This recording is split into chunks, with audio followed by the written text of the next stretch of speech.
আসসালামু আলাইকুম। আমি আপনাদেরকে দেখাচ্ছি কচু শাক। আপনারা সবাই চেনেন জানেন, খুবই পুষ্টি গুণাগুণ একটি খাবার।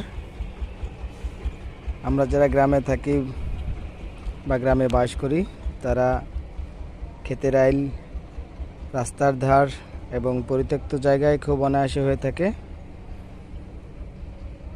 এটি অনেক পুষ্টিগুণ সম্পন্ন খাবার। তো অনেকে আছে এটি খেতে পছন্দ করে না। কচুর লতি, কচুর পাতা, কচুর যে কাণ্ড সেটি সবই খাওয়া যায়। আসলে অনেকে আছে এই খাবারটি পছন্দ করে না। এটা অনেকের যাদের অনেকের আছে খাওয়ার পরে গলা চুলকায়। আসলে আসলে এটি কোনো সমস্যা নয়, এটি খুবই পুষ্টিগুণ সম্পন্ন খাবার। আপনারা যারা এই খাবারটি পছন্দ করেন